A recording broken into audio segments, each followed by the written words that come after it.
AB me, 26. Civil site engineer who needs order like oxygen, somehow still renting in the middle of the real estate. Hunger Games. Housing market is a bar fight with a cover charge. Either get a roommate or start learning how to live in a Prius. Find a listing. Quiet hours respected. No cops. No judgment. Should have asked what the hell no cops meant. Move-in day. Knock on the door with my stack of boxes like a responsible adult. Door opens maybe 3 inches. A face appears in the gap like a gremlin checking for snacks. Messy black hair, tired eyes, tiny smug smile like she already knows I'm gonna annoy her. Oversized faded tee, running shorts, bare feet. Looks like she woke up mad at the concept of daylight. She scans me, then scans my boxes. You loud? Me. No. You snoopy? Me. Also no. She nods like I just passed a federal security clearance. Good. Don't touch my stuff and we'll make it. Her room behind her looks like a thrift store got hit by a tornado. Clothes pile, posters half taped up, sketchbooks everywhere, one sad lamp doing all the work, black cat on the bed staring at me like I owe rent. What's your cat's name? She doesn't blink. Insurance fraud. Of course it is. Carry my boxes inside. She slips back into her cave like a vampire avoiding sunlight. Hear a lock, click, cool, very welcoming. First week is the normal, meaning I leave at 6:15 a.m. She materializes around 2 in the afternoon. We pass in the kitchen like 2 animals sharing a watering hole. Every day I get home. She's in the doorway again like some cursed painting. Hair everywhere. Shirt too big. Same little grin, just watching me take off my work boots. You drag dirt in. Me. It's literally my job. Tragic, she says. Then disappears like she teleported. Learn her habits by watching the ecosystem. Iced coffee at midnight. Cereal out of a mug, like bowls are illegal. Games with the volume low, but the vibe loud. She almost never laughs. But when she does, it's sharp, like a bark. One night, my smoke alarm goes off at 2 a.m. And not a fire, just my cooking being a war crime. I'm waving a dish towel around like I'm fighting a demon. She walks out, calm as a funeral director. Same huge tee, same shorts, same bare feet. Hair like she headbutted a hurricane and won. Looks at the alarm, looks at me. You're the reason warnings come in 5 languages. Me coughing. It's handled. She grabs the step stool, kills the alarm like she's done this before, hands me the stool like I'm a toddler getting my sippy cup back. Then she squints at my hands. You work construction, right? Me. Yeah. She points. Your hands don't look like it. Me. Thanks. I'm insulting you, she says. Try to keep up. And for some reason that cracks me. I laugh. She blinks like she didn't plan for that outcome. Turns around to go back to her room, but she leaves the door slightly open. That's how it starts. Not romance. Just the first tiny gap in the wall. Weeks pass. We become functional roommates. Split groceries. Argue about the thermostat. Like it's a religious debate. She wants the place freezing and dark. I want it clean and not a cave. She calls my cleaning hall monitor behavior. I call her room a crime scene. We're both correct. One Friday, the whole building loses power. Entire complex goes dark. No TV, no internet, no distractions. I light 1 candle like a normal person. She walks out holding 3 candles like she's about to summon something. Sets them down with weird professionalism. Me. You have candles? She shrugs. I have anxiety. Fair. We end up on the living room floor playing cards by candlelight. Talking because there's literally nothing else to do. Find out she's an art student. She corrects me immediately. Was. Former art student. Current mess. I tell her. She's not a mess. She laughs once like she hates that compliment. She asks why I'm never out with friends. I say I'm exhausted all the time. She nods like she gets it. Same, but emotionally. Somewhere between the 3rd card game and the last of the cheap boxed wine, she leans into my shoulder like it's an accident, then just stays there. I freeze because I'm a dude and my brain software crashes on unexpected affection. She looks up at me, eyes half-lidded, grin back online. You're thinking too loud, she says. Me, genius. I'm not. She taps my chest. Yeah, you are. Then she kisses me, slow, on purpose, like she's checking if I'm real. My brain turns into a loading icon. Cut to me not describing anything. fade to black. Thank you. YouTube, thank you. Bad choices, thank you. Candlelight. Next morning, I wake up on the couch, blanket twisted, mouth dry, head full of regret and drywall dust. She's in the kitchen, barefoot again, drinking water like nothing happened. Same shirt, same little smirk. She notices I'm awake. Don't make it weird, buddy. I'm already weird. Me. Okay. She takes a slow sip. That was a one-time thing. I nod like I'm being debriefed after a mission. Me. Agreed. She points at me. And we don't tell anyone. I don't need that energy. Me. Deal. We go back to being roommates, mostly. Except now she's nicer in microscopic ways. My favorite cereal magically appears in the pantry. She slides my boots away from the door instead of tripping on them. One time I slice my hand at work. Come home, and she hands me a bandage without saying anything. I pretend I don't notice. She pretends she doesn't care. We are both full of it. About a month later, I get home from work. She's standing in the hallway. Not smug. Hair messy, but not in the usual way. Eyes red, holding a little white stick like it's evidence in a trial. She says, flat and calm. So we've got a problem? My stomach drops straight through the floor. Me? What kind of problem? She lifts the stick. This kind. I stare. My brain tries to reboot and fails. Me. Is that real? She squints at me. Do you think I made a craft project?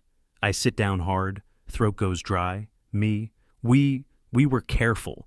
She laughs, bitter and short. Yeah, about that. Condoms aren't magic. I took Plan B. Surprise. Biology 1. I rub my face like I can erase the last 60 seconds. She watches me, expression unreadable. She fires off immediately. I'm not asking for a relationship. I'm not asking you to move heaven and earth. I'm not asking you to rescue me. Takes another breath, smaller this time, like it costs her. But you're in this whether you want to be or not. I swallow. Okay. She blinks at me like I just answered wrong on a test. That's it?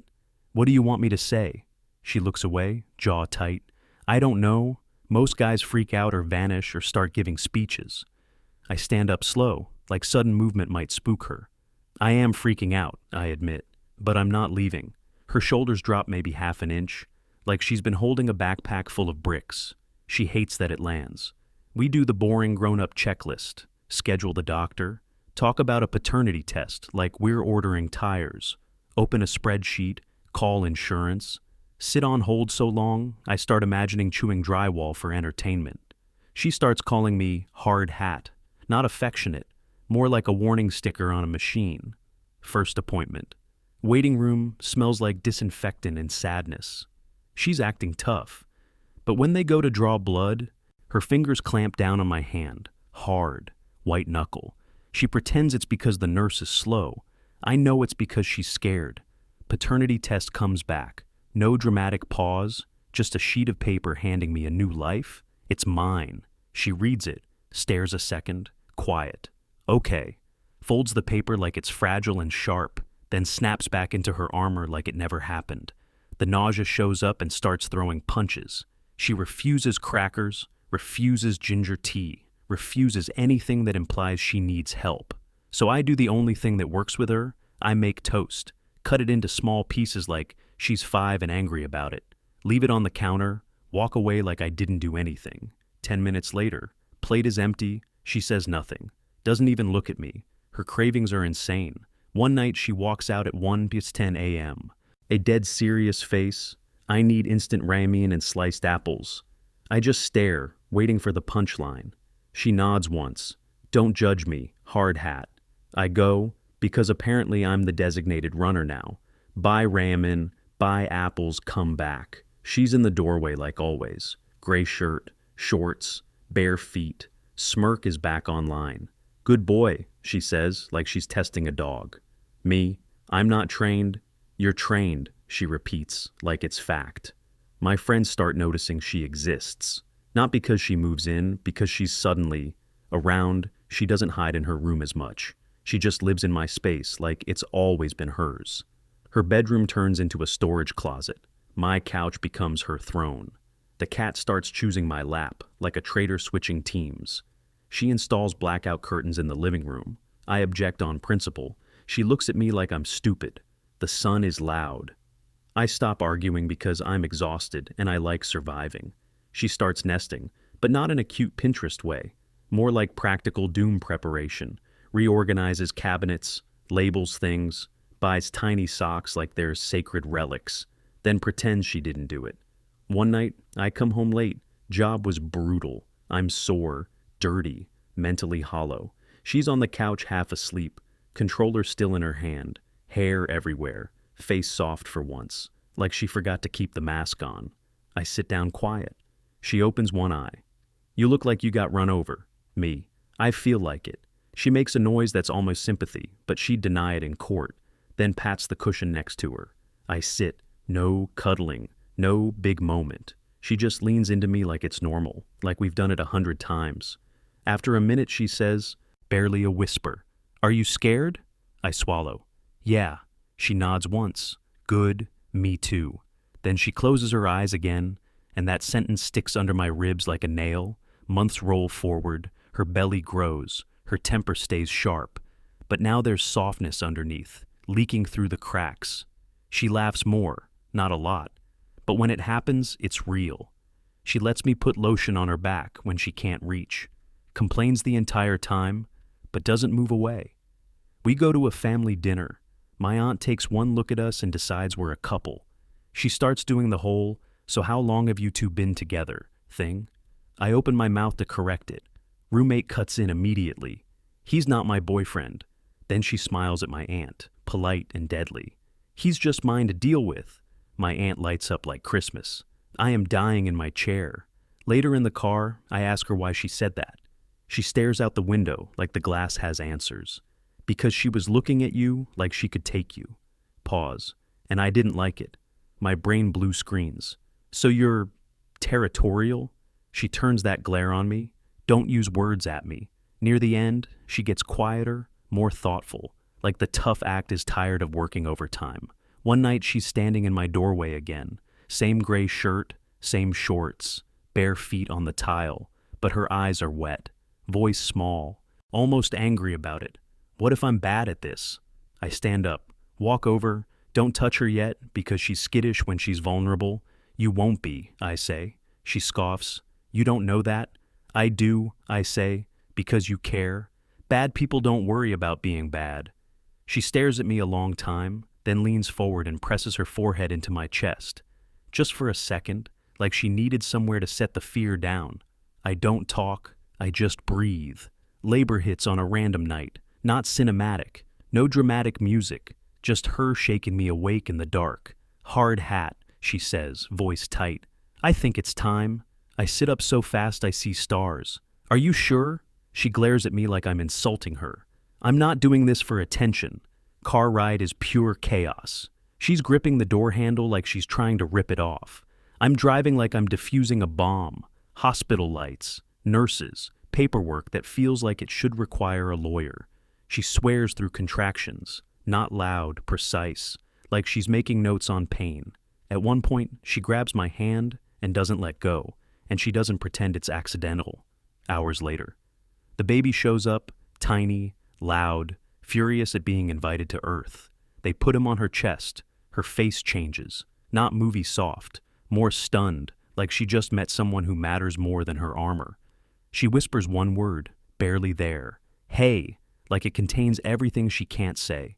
Then they hand me the baby. My hands shake. He's warm. He's real. She looks at me, exhausted, hair wrecked, gray shirt thrown back on. Still her, still stubborn, still terrifying. But her voice is different when she asks, "You stayed?" I swallow hard. "Yeah," then quieter, because it matters. "I'm staying." She exhales, rolls her eyes like she's annoyed at the emotion. But her fingers find mine anyway. And that's the start of whatever comes after.